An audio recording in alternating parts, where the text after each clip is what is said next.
Welcome to the debate. Today we are decoding the most dangerous person in the room, the one who doesn't scream for attention from a stage, but instead traps you in a corner with their suffering. Yeah, it's a very different kind of trap.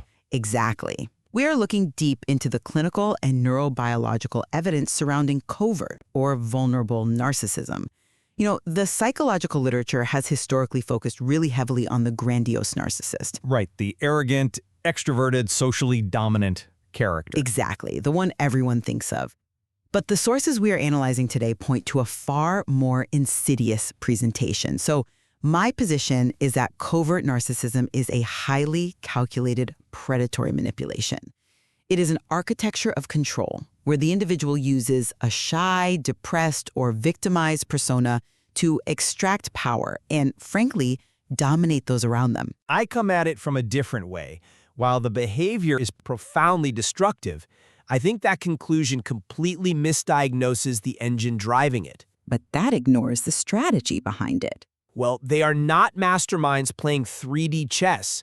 They are fundamentally broken inside. And our focus must remain on how this invisible volatility systematically destroys the victim's reality, rather than granting the abuser a mastermind status they simply do not possess. Look, if we look purely at the behavioral profile of a covert narcissist, you are looking at a predator who actively weaponizes vulnerability.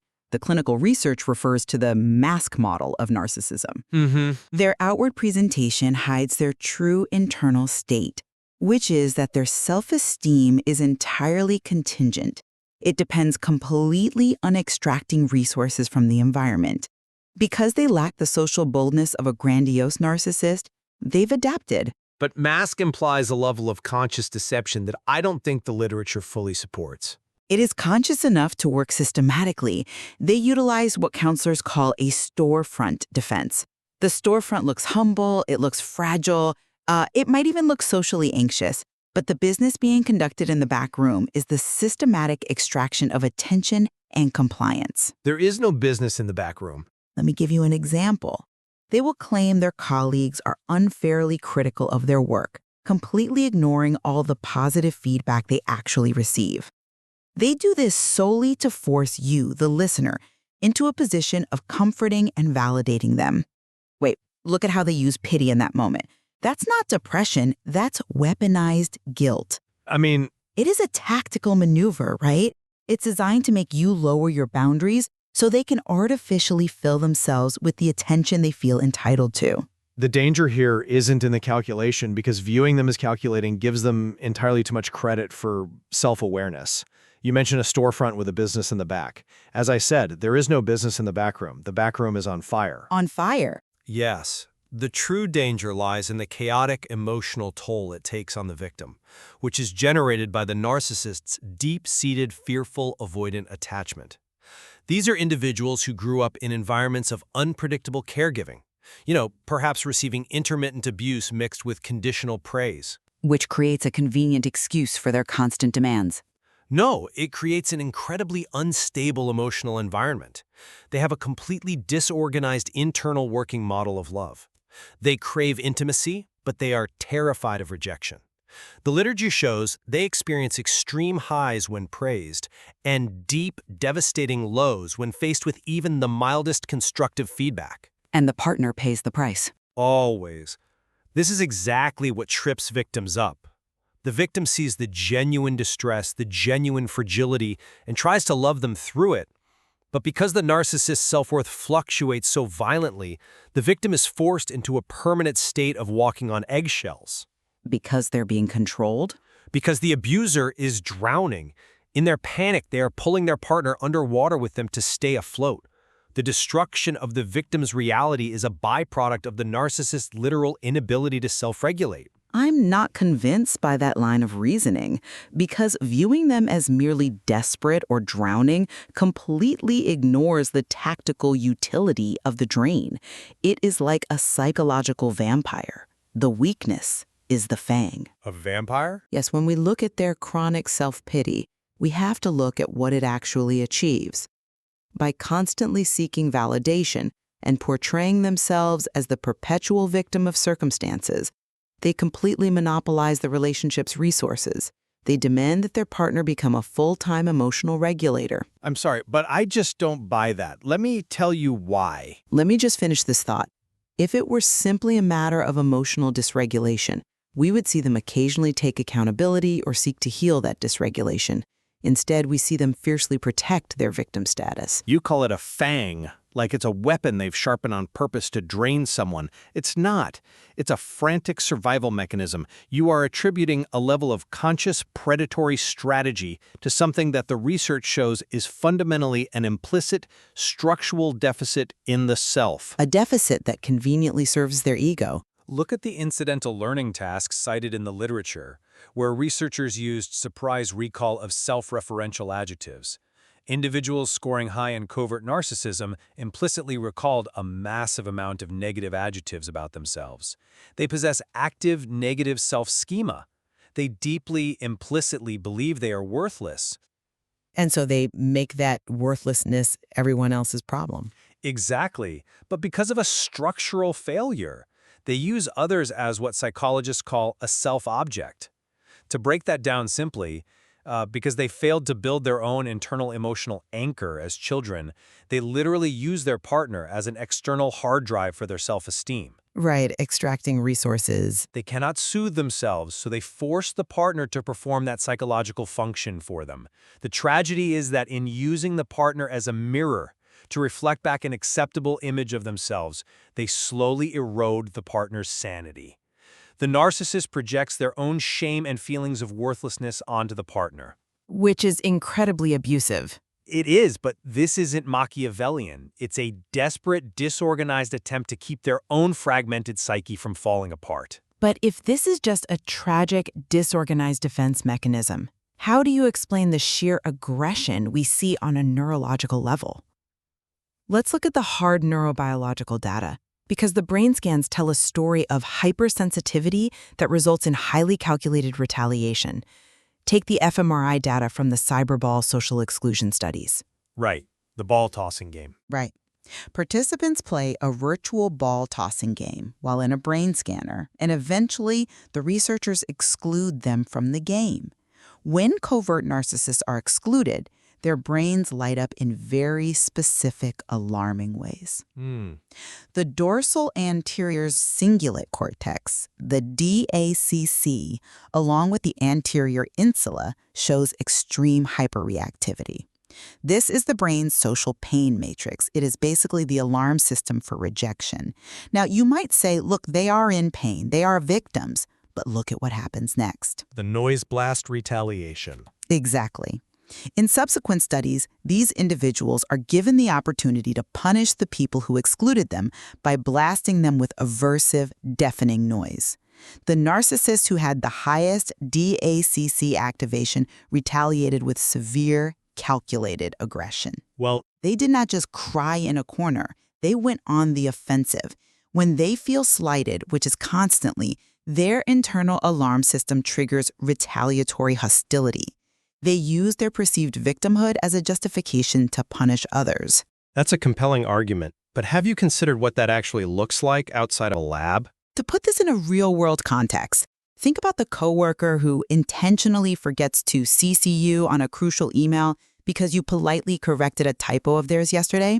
That is a DACC firing, and that is retaliatory aggression in action.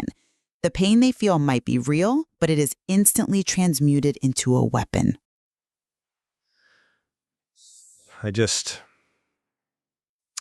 I have to sigh heavily every time I think about the sheer exhaustion victims face when dealing with this specific biological wiring. Let's take that neuroimaging data out of the lab and put it into the victim's living room. Let's do it. Because that alarm system, that DAC, is hyperreactive, the covert narcissist perceives invisible slights. They interpret a neutral facial expression, a slightly delayed text message, or a completely innocent question about their day as a devastating social rejection. And they punish the partner for it. Yes, but not always with overt screaming. They use the silent treatment. They use biting, plausible deniability sarcasm. They use mockery. The victim is suddenly being punished severely for things they didn't even do or didn't even intend. Exactly. And because the narcissist is operating from a place of genuine, albeit distorted, neurological distress, they are entirely convincing in their role as the injured party. This is exactly how the victim's reality is dismantled. Which is the literal definition of covert gaslighting. Precisely. The victim thinks, oh my God, they are so visibly hurt, I must have done something terrible, even when they literally did nothing wrong. The victim's reality is destroyed not by a strategic mastermind, but by living with an individual whose biological threat detection system is fundamentally broken, and who projects that brokenness outward 24/7. I see why you think that. But let me give you a different perspective on how those subtle punishments actually manifest, because it reinforces the control aspect perfectly.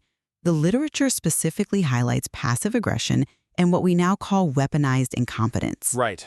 In a relationship or a workplace, the covert narcissist rarely engages in direct conflict because that would expose their defensive grandiosity and risk direct failure.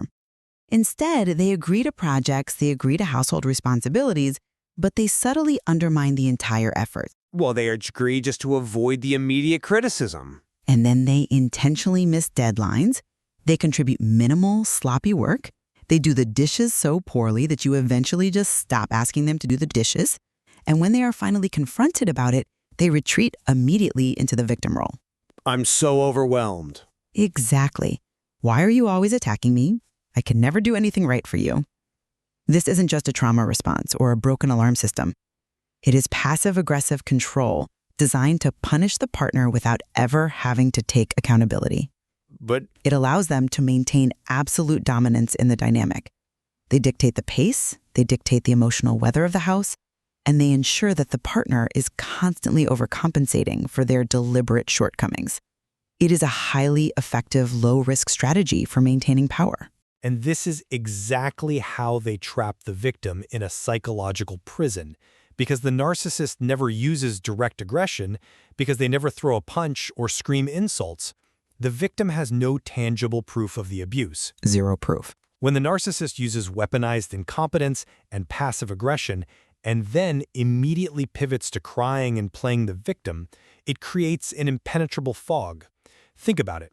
If a partner goes to a therapist or a friend and says he missed the deadline again, did a terrible job, and then cried about how hard his life is, it doesn't sound like abuse to the outside world. No, it sounds like dealing with someone who is just severely depressed. which isolates the victim even further. Completely. The narcissist's use of gaslighting and the projection of their own shame makes the victim feel like they are the crazy one. The victim starts believing that they are too demanding, that they are hypercritical, that they are actually the abuser in the dynamic. It's maddening. The covert narcissist's profound insecurity forces them to project all their own failures onto the partner. The victim is left holding the bag of the narcissist's shame. That isn't about maintaining tactical power, it's about psychic survival for the narcissist, at the total expense of the victim's sanity.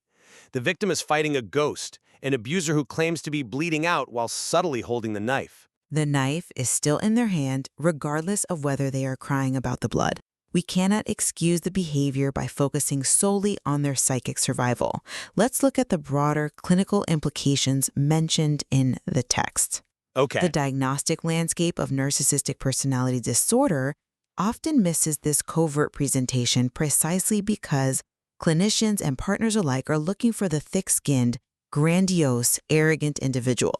But the vulnerable narcissist still possesses the exact same core traits: entitlement, self-absorption, exploitation, and a complete lack of empathy. They just express those traits differently. Exactly. They simply fear criticism so much that they shy away from the spotlight. Their entitlement is just as vast, but it is expressed as a belief that the world owes them recognition for their silent, unappreciated genius or, their unparalleled suffering. They view themselves as the misunderstood protagonist of a tragic novel. Yes, the perpetual victim. When they interact with a partner, they are not interacting with a separate human being. They are interacting with a prop. And if the prop fails to reflect back the exact validating image the narcissist requires, the prop is punished. The fact that the punishment is delivered via sulking, withdrawal, and passive aggression rather than shouting does not make it any less of an active, aggressive control mechanism. I agree that the core traits of entitlement and lack of empathy are present, but the mechanism of delivery is vastly different because the internal experience is vastly different. A grandiose narcissist expects to be treated well because they truly believe they are superior. Right. A vulnerable narcissist demands to be treated well because they are terrified they are worthless, and they are trying to preemptively defend against that worthlessness. You brought up the neurobiology earlier, the DACC activation. We have to look at the PRO model of the interior cingulate cortex, the predicted response outcome. How does that change the retaliation? Because the brain fires most extremely when an expectation is unmet. It's essentially the brain's mechanism for processing surprise. The covert narcissist desperately needs constant affirmation to survive. When they experience social rejection, the massive discrepancy between their needed grandiose self and their actual threatened self triggers an intense alarm. Which leads to the blast of noise. Yes, but the retaliatory aggression isn't a calculated plot to conquer. It is a maladaptive flailing attempt to close that gap and restore equilibrium. Does it harm the victim? Absolutely. It is deeply traumatizing. But framing it as a calculated predatory strategy ignores the frantic, reactive nature of the pathology. We have to treat the root, which is the severe attachment wounding. But understanding the root does not change the reality of the behavior, nor should it distract us from identifying the tactics used. When we profile this behavior, we see a consistent pattern of exploiting the social contract. In what way? Well, in healthy relationships, vulnerability invites care, compassion, and support. The covert narcissist understands this social contract implicitly, and they hijack it. They use the language of therapy, the language of trauma, and the posture of the wounded bird to bypass the victim's critical thinking. It is incredibly difficult to be angry at someone who's already beating themselves up. That is exactly the mechanism of control. Think about how difficult it is to set a boundary with someone who is actively telling you how worthless they feel. If you try to hold them accountable for blowing through your joint savings account or undermining your career, they immediately deflect by saying, "You're right, I'm a terrible person, I ruin everything, I don't even know why you stay with me." Oh, wow, yes. They force the victim to abandon the legitimate grievance and immediately transition into comforting the narcissist. It is a masterful deflection tactic. Anyone listening who has felt drained by this dynamic needs to recognize this mechanism clearly. The pity you feel for your partner, your friend, or your boss is the exact leash they use to keep you tethered to their endless needs, ensuring you never realize that your own emotional bank account has been entirely emptied. And that is exactly why the focus must remain on the destruction of the victim's reality, rather than marveling at the abuser's supposed tactical brilliance. When the victim is constantly forced to comfort the person who just harmed them, massive cognitive dissonance sets in. Right. The victim's nervous system is screaming that they are under attack, but their eyes are looking at someone who appears helpless and broken. That dissonance is what causes the profound psychological violation. The victim begins to distrust their own perception, their own memory, and their own intuition. They become isolated, entirely wrapped up in managing the emotional weather of the narcissist. They lose their own identity in the process. Completely. The tragedy of covert narcissism is that it is rooted in early childhood attachment wounds and an extreme biological sensitivity to rejection. These individuals were often failed by their earliest caregivers, leaving them with an arrested development where they literally cannot view others as separate entities with their own needs. But again, that doesn't excuse it. No, understanding that tragedy does not excuse the abuse. The resulting gaslighting, the emotional volatility, and the forced eggshell walking is devastating. Listeners need to understand that just because someone is suffering, it doesn't mean they are safe. A drowning person will push you under the water to get a breath of air. Which brings us to the core of our debate today. We are looking at a personality structure defined by a profound contradiction. Underneath the shy, sensitive, introverted facade lies a defensive grandiosity that operates through emotional manipulation, passive aggression, and retaliatory hostility. Whether you view them as a calculated predator hijacking the social contract of compassion, or an emotionally dysregulated individual frantically trying to survive their own fragile self-esteem, the outcome is identical. They extract resources, they avoid accountability, and they maintain control through the weaponization of their own suffering. Exactly. The mask model shows us that the vulnerability is the shield, but it is also the sword. For anyone listening who feels trapped in a cycle of endless giving, where your legitimate concerns are constantly eclipsed by their emotional crises, you must recognize the behavioral pattern. The fragility is contingent on keeping you off balance. The pity is the trap. And to truly break free from that trap, you have to look closely at the invisible red flags in your own relationships to protect your sanity. It requires radical acceptance that you cannot love a covert narcissist into health.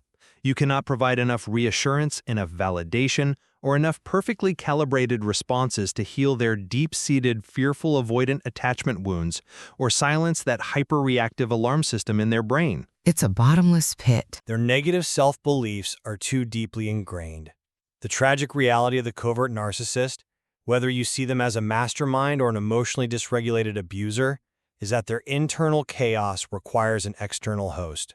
There is so much more to explore in the psychology of attachment, personality structures, and neurobiology, but the most crucial takeaway is recognizing when your reality is being distorted by someone else's unhealed trauma.